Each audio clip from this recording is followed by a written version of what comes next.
মাঝখানে রাস্তা, দু সাইডে লম্বা লম্বা গাছ, আর এপাশেও রয়েছে কি বলতো এগুলো, চা বাগান। বাবা, হঠাৎ করে কি রাস্তা চলে এলো।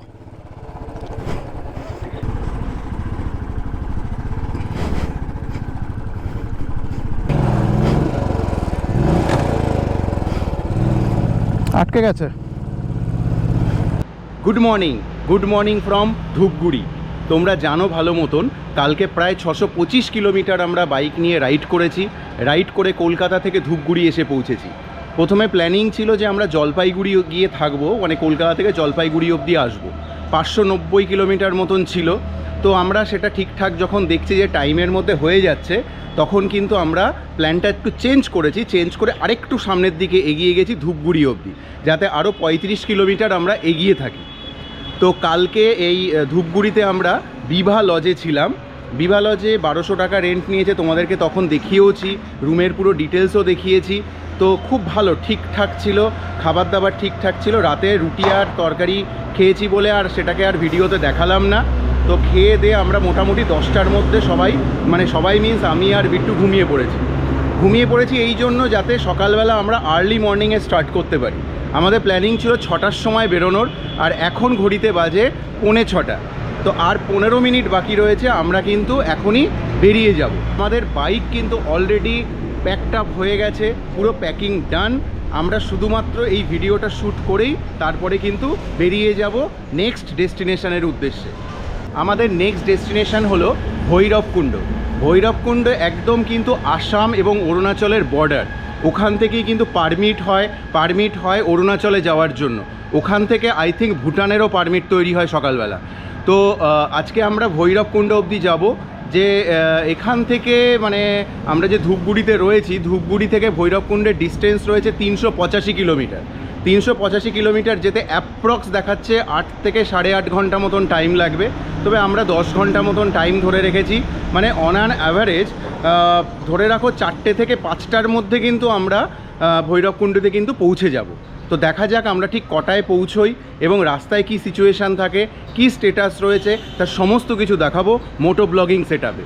তো অবশ্যই কিন্তু সাথে থাকো আর কিন্তু দেখতে থাকো আমার এই ব্লগগুলো। তো 6:15 সময় আমরা ধূপগুড়ি থেকে বেরোলাম। ধূপগুড়ি থেকে আজকে আমাদের ডেস্টিনেশন রয়েছে 385 কিলোমিটার দূরে ভৈরবকুণ্ড অবধি যাব আমরা। সকালবেলা এখানে কিন্তু সূর্য উঠছে, সকাল 6:15 সূর্য জাস্ট একটুখানি আগেই উঠেছে, 5:45 নাগাদ সূর্যটা উঠেছে এখানে। ভালোই লাগছে সকাল সকাল, বেশ একটু কিন্তু ঠান্ডা ওয়েদার রয়েছে, একটু ঠান্ডা লাগছে ঠিকই, বাট গাড়ি চালাতে কিন্তু দারুণ লাগছে এখন। আমরা এখান থেকে আলিপুরদুয়ার, উদলগুড়ি এগুলো হয়েই কিন্তু ভৈরবকুণ্ডতে পৌঁছবো। এখানে একটা প্রসঙ্গত কথা বলে রাখি, ভৈরবকুণ্ডতে কিন্তু থাকার অপশান অনেক কম, বেশি কিন্তু হোটেল নেই, 4-5টা হয়তো রয়েছে। মানে অ্যাজ পার দ্য সিচুয়েশান কি আমরা যে নতুন তার জন্যই আমি বলছি, কারণ ওখানে গেলে বোঝা যাবে অ্যাকচুয়াল কতগুলো রয়েছে। But as per the situation এখন যেটুকু বুঝছি যে 4-5টার বেশি ওখানে কিন্তু হোটেল নেই। তো ভৈরবকুণ্ডতে ওই জন্য আমরা একটা প্ল্যানিং করেছি যে এখনই বলতে কালকে রাতেই আমরা কথা বলে নিয়েছি, একটা হোটেলে কথা বলে আমরা একটা বুকিং করে নিয়েছি। বুকিং বলতে পয়সা নেয়নি, বাট আমরা বলেছি যে আমরা সন্ধ্যের মধ্যে পৌঁছচ্ছি ওখানে। তো উনি বলেছেন হয়ে যাবে, 1500 টাকা মতন নেবে, এরকমই কথা হয়েছে। বাট বাকি কিন্তু প্রায় 2000 টাকার ওপরে কিন্তু রুম রেন্ট বলছিল। তো যেহেতু ওখানটায় অপশানটা অনেক কম, তো অনেকে উদলগুড়িতে থাকে। বাট একটা কথা কি, যেহেতু ভৈরবকুণ্ড একদম বর্ডার এরিয়া রয়েছে, তো সকালবেলা আমাদের কিন্তু পাস বানাতে হবে অরুণাচল ঢোকার জন্য।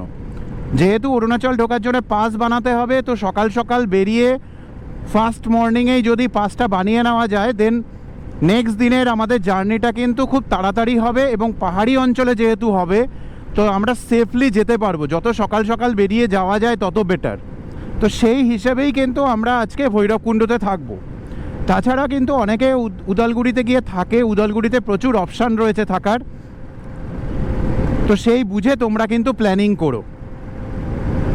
সকালবেলা মর্নিংয়ের ওয়েদারটা কিন্তু দারুণ লাগছে, কুয়াশা কিন্তু দুদিকে কিন্তু ভরে রয়েছে, চারদিকে কিন্তু কুয়াশা রয়েছে। আই থিঙ্ক তোমরা বুঝতে পারছো কুয়াশাটা।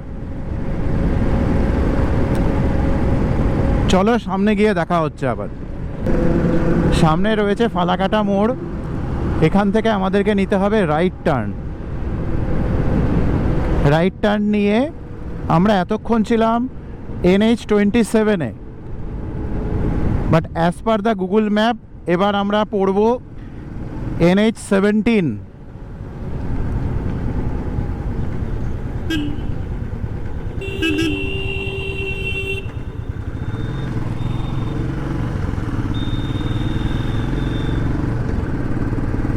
তো NH-17-এ আমাদেরকে এখন 45 কিলোমিটার স্ট্রেট যেতে হবে। আলিপুরদুয়ার আমাদের যেতে হবে, তারপরে ওখান থেকে উদলগুড়ি যেতে হবে। উত্তরবঙ্গের আরও একটি বড় নদী তোর্ষা নদী, তিস্তা, তোর্ষা, জলঢাকা, এই তিনটে নদীর নাম আমরা কিন্তু ভূগোলে প্রচুর পড়েছি। তো এটা হলো তোর্ষা নদী। তোর্ষা নদীর ওপরে ব্রিজ, আলিপুরদুয়ার যাওয়ার রাস্তায় কিন্তু এখান থেকে আর আলিপুরদুয়ার 25 কিলোমিটার রয়েছে এবং সেখানেই কিন্তু এই নদীটা রয়েছে। তবে নদীর জলের অবস্থা দেখেই বোঝা যাচ্ছে যে খুবই কম, খুবই কম, পুরো প্রায় শুকিয়ে গেছে। হ্যাঁ, অবশ্য বর্ষাকালে কিন্তু এইসব নদীর কিন্তু জল একদম পুরো ফুলে ফেঁপে ওঠে, তখন কিন্তু ভয়ঙ্কর রূপ ধারণ করে। আমরা কিছুদিন আগে সিকিমে তিস্তা নদীর প্রবলেমটা জানি, তিস্তা নদী কী ভয়ঙ্কর ধ্বংসলীলা চালিয়েছে সিকিমে।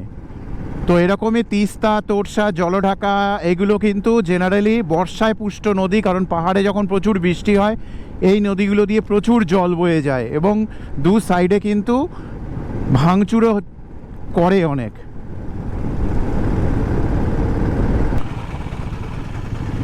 পৌঁছে গেছি আলিপুরদুয়ার।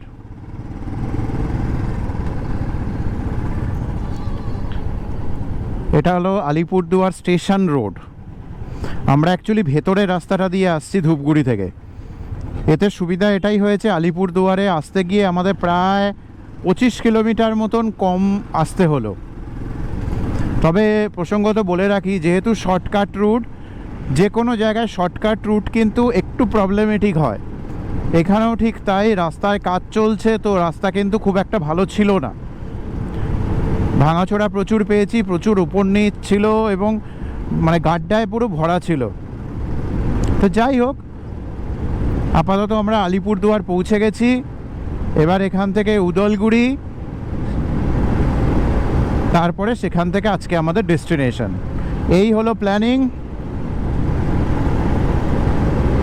এখনও ব্রেকফাস্ট করিনি আমরা, ঘড়িতে এখন 8টা বাজে, প্রায় 8টা পুরো বাজেনি। তো এখন করবো আমরা ব্রেকফাস্ট। বাট এখানে কিন্তু সমস্ত দোকানপাট সবই বন্ধ, এখনও তো কিছুই খোলেনি। 9টার আগে মনে হচ্ছে ব্রেকফাস্ট পাবো না। এই যে নদীটা রয়েছে এটা আই থিঙ্ক শঙ্কোষ নদী, এক্স্যাক্টলি ম্যাপে আমি ঠিক বুঝতেও পারছি না কি নদীটার নাম। বাট এই যে ব্রিজটা রয়েছে এটাই কিন্তু বর্ডার আসাম এবং ওয়েস্ট বেঙ্গলের। মানে ব্যাকে আমরা ওয়েস্ট বেঙ্গলে ছিলাম, এতক্ষণ আলিপুরদুয়ারে ছিলাম, এখন এই ব্রিজটা পেরিয়ে আমরা ঢুকবো আসামে। তো এই ব্রিজটা কিন্তু মেনলি আসাম এবং ওয়েস্ট বেঙ্গলের মধ্যে বর্ডারটা তৈরি করেছে। তো এখন আমরা আসামে ঢুকে যাচ্ছি। আসামের বনগাইগাঁও হয়ে আমরা কিন্তু চলে যাব আমাদের ডেস্টিনেশন। সামনে রয়েছে আসামের ফার্স্ট টোল, গোসাইগাঁওতে যে টোলটি রয়েছে এটা হলো ওয়েস্ট বেঙ্গলের থেকে যখন আসামে আমরা ঢুকছি সেখানকার first toll, Gossaigaon toll. Welcome to Telipara toll plaza. Telipara এই জায়গাটার নাম, পেছনে লেখা ছিল গোসাইগাঁও, তার জন্য হয়তো ভাবলাম যে এটা গোসাইগাঁও হবে, না এটা তেলিপাড়া টোল প্লাজা। আসামে ঢোকার পরেই বাংলা হরফের মতন দেখতেই কিন্তু অসমীয় ভাষা কিন্তু চোখে পড়ছে মাঝে মাঝেই। ব্রেকফাস্টে রয়েছে লুচি, লুচি মানে কি, এটা পরোটা অ্যান্ড তার সাথে তরকারি। এই হলো আজকের ব্রেকফাস্ট। সকালবেলা 3 ঘন্টা 150 কিলোমিটার রাইড করে এসে 10টার সময় আমরা ব্রেকফাস্ট করলাম। প্রায় 3 ঘন্টা বলবো। তো আমরা 10টার সময় ব্রেকফাস্ট করে এখন 10:30টার সময় আবার বেরোলাম। আসামে ঢোকার পর থেকে কিন্তু রাস্তাগুলো দারুণ হয়ে গেছে। রাস্তা ইন দ্য সেন্স অফ পুরো এরিয়ার বিউটিটা দারুণ হয়ে গেছে। রাস্তা তো অ্যাজ ইট ইজই রয়েছে, এখানে নতুন রাস্তা তৈরি করছে, তার জন্য হয়তো রাস্তাটা এত ভালো লাগছে। বাট দু সাইডে গ্রিনারি প্রচুর রয়েছে এবং দেখতেও খুব সুন্দর লাগছে।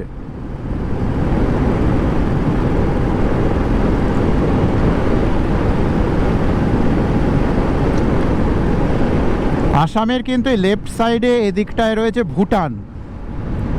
মানে অ্যাকচুয়ালি যদি বলি তাহলে এরকম বলা যেতে পারে আমরা ভুটানের প্যারালাল হয়েতে যাচ্ছি।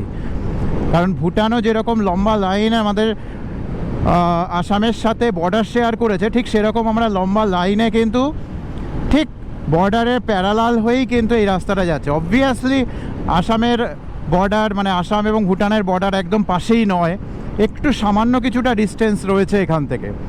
এক্স্যাক্টলি কতটা ডিস্টেন্স আমার দেখা হয়নি গুগলে, বাট খুব একটা বেশি দূর কিন্তু নয় এখান থেকে।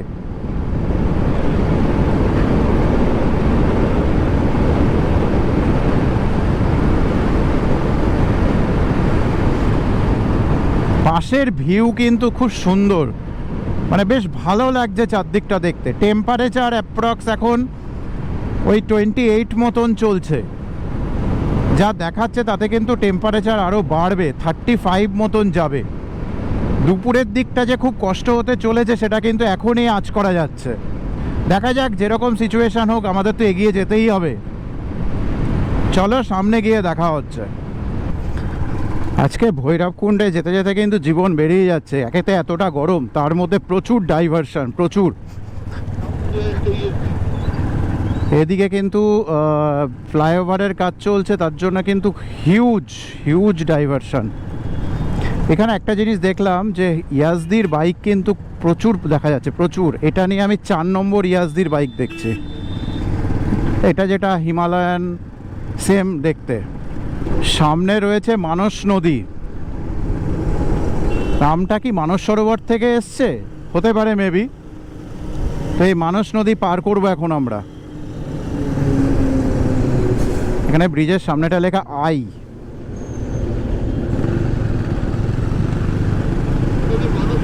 এই হলো মানস নদী। দূরে রেল ব্রিজ রয়েছে, ওখান থেকে মালগাড়ি যাচ্ছে।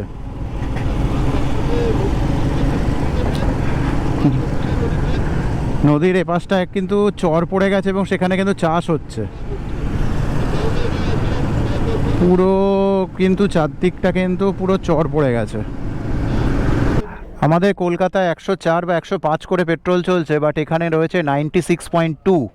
আমরা রয়েছে এখন আসামে, এখানে 96.2 করে পার লিটার রয়েছে পেট্রোল। শর্টকাট নিতে গিয়ে রাস্তায় প্রচণ্ড জ্যামে পড়ে গেলাম। বড়মা কলেজের সামনে কিন্তু প্রচণ্ড জ্যাম, প্রচণ্ড। এবং এই জ্যামের চোটে আমরা কিন্তু অনেকক্ষণ ধরে, প্রায় 15 থেকে 20 মিনিট হয়ে গেছে আমরা এই জ্যামে এখানে আটকে রয়েছি। শর্টকাট বলে আমরা এই রাস্তাটা নিলাম, আর এখানে এই অবস্থা। এর থেকে মেন রোড দিয়ে গেলেই ভালো হতো। এদিকে সব ঠিকঠাক রয়েছে, ওইখানটায় ওই কলেজের ওখানটাতে এই অবস্থা। আপাতত 20 মিনিট পর রাস্তাটা ঠিকঠাক পেলাম। আমরা এখন রয়েছি রঙ্গিয়া মোড়ে, মানে জাস্ট রঙ্গিয়া মোড়টা ক্রস করলাম। এখান থেকে উদলগুড়ির ডিস্টেন্স হলো 62 কিলোমিটার, মানে অ্যাপ্রক্স 1.5 ঘন্টা মতন লাগবে। আমাদের টোটাল ডিস্টেন্স এখনও বাকি আর 80 কিলোমিটার, 80 কিলোমিটার আমাদের আর যেতে হবে।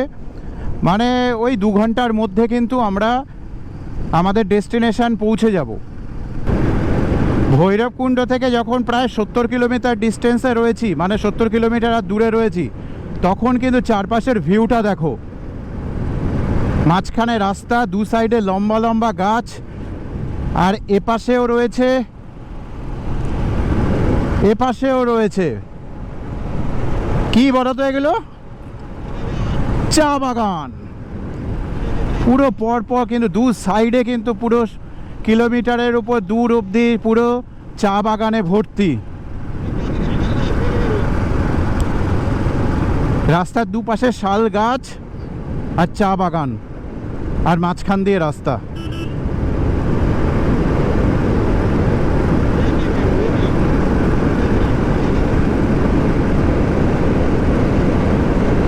এই যে পুরো চা বাগানে কিন্তু ভর্তি। আসাম টি। ঘড়িতে বাজে 3টে, আর আমাদের এখন পেয়েছে অল্প অল্প খিদে। সকালবেলা যে আমরা পরোটাটা খেয়েছিলাম, লাচ্চা পরোটা 3 পিস করে খাওয়ার জন্য পেটটা পুরো ভরে ছিল। তো এখন অল্প অল্প খিদে পেয়েছে, 3টে বাজে যেহেতু। বাট আমরা ঠিক করেছি যে আমরা মোমো খাবো। তো এখন ইচ্ছা হয়েছে আমরা মোমো খাবো, এবং তার জন্য এখন আমরা রাস্তায় মোমো খুঁজছি।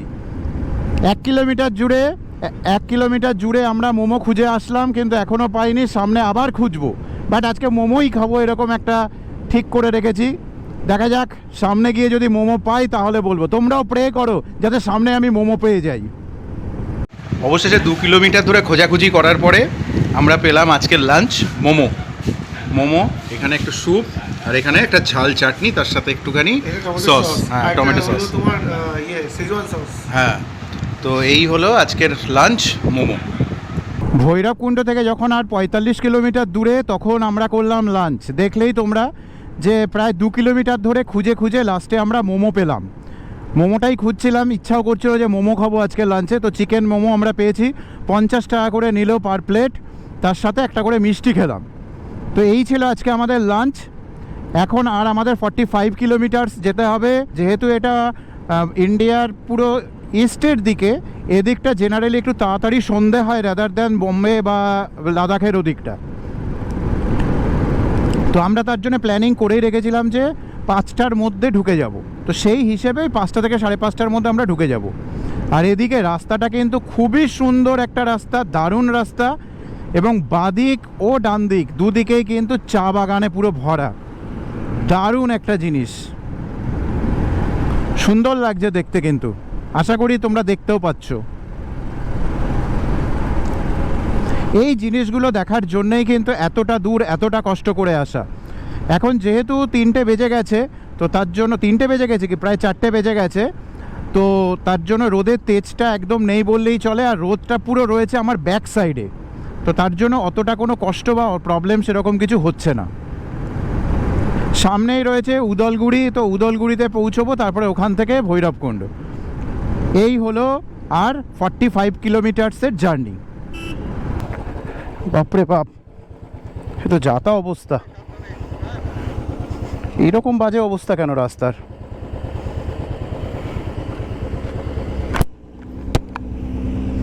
তো কিছুই দেখা যাচ্ছে না।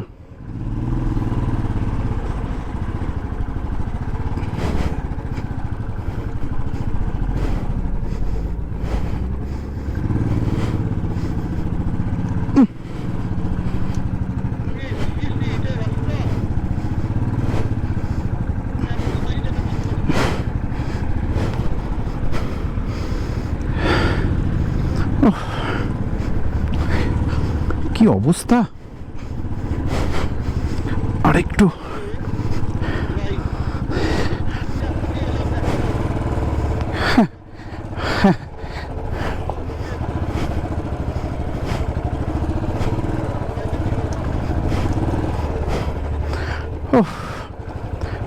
প্যাথেটিক রাস্তা বাবা।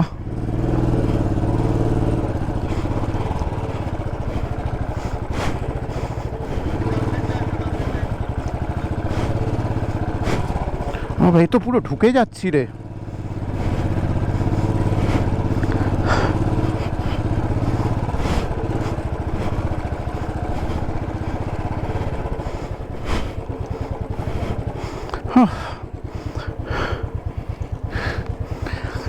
প্যাথেটিক।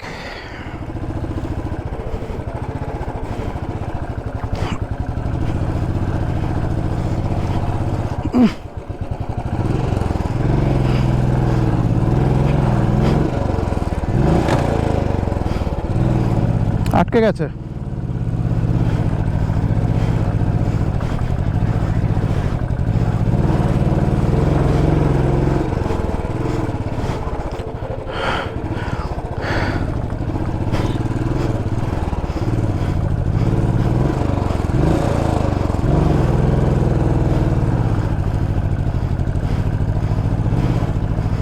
ও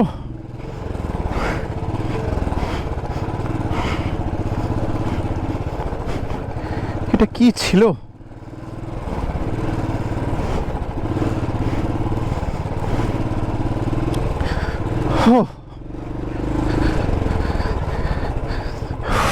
এই হলো অবস্থা। জুতো পুরো সাদা, এই জুতো সাদা, এই জুতো সাদা। এখানে হয়তো বোঝা যাচ্ছে না, আমি এইখানটায় নিয়ে গিয়ে দেখাই। দেখো এই অবস্থা, পুরো সাদা হয়ে গেছে জুতো। ইস, কি অবস্থা!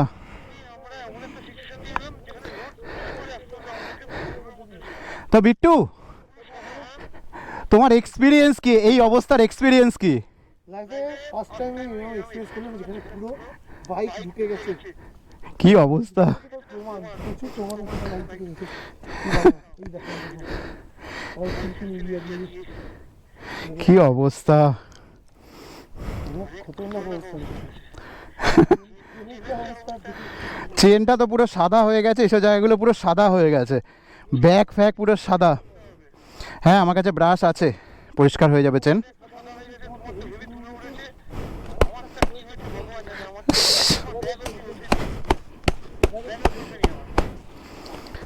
ঠিক আছে, চলো সামনে, চলো সামনে গিয়ে দেখছি আরও কি অ্যাডভেঞ্চার অপেক্ষা করছে। চলে এসেছি আমরা আমাদের রিসর্টের কাছে, রক হিল ভ্যালি রিসর্ট। ভৈরবকুণ্ডতে আমরা যে রুমটায় রয়েছি সেই রুমটা ছিল এরকম। এটা অ্যাকচুয়ালি আমি দূর থেকে দেখাই তাহলে বোঝা যাবে, এটা একটা কটেজ। এই যে এইরকম কটেজ রয়েছে, পরপর পরপর কটেজগুলো করা রয়েছে। তো এটা হলো একটা কটেজ, যে কটেজের এন্ট্রান্সটা এরকম রয়েছে। সবথেকে বড় কথা, এটা কিন্তু পুরো মাটি দিয়ে বানানো আর ওপরে টিন। এটা এন্ট্রান্স, ভেতরটা এরকম রয়েছে। যা আসলে সব এসে জামা কাপড়গুলো আমরা খুলেছি, ব্যাগ ফ্যাগগুলো প্যাকিংগুলো খুলেছি, এই অবস্থাই হয় জানোই। তো এই হলো রুম, চারদিকে এরকম দেখতে। মশারি দেওয়া রয়েছে, শুনলাম মশা কিন্তু এখানে প্রচুর রয়েছে। এই হলো টোটাল রুম। এখানে একটা চেয়ার রয়েছে, দুটো চেয়ার দিয়েছে, একটা টেবিল দিয়েছে, আর এখানে একটা টেবিল রয়েছে যেখানে জল গরম করার একটা কেটল দেওয়া রয়েছে। আর এখানে কিন্তু একটা মশা মারার লিকুইডেটার জ্বলছে। এই হলো স্ট্যাটাস। কম্বল টম্বল সব রয়েছে, একটা ফ্যানও রয়েছে। আর ওয়াশরুমটা এরকম, এখানে একটা বড় বেসিন রয়েছে। ওয়াশরুমটা দারুণ, কোমোট রয়েছে, এপাশে একটা মিরর রয়েছে। ব্যাস, এই হলো স্ট্যাটাস। এই হলো টোটাল রুমের সিচুয়েশান। আর আমি চারপাশটা কালকে সকালবেলা তোমাদেরকে দেখিয়ে দেবো।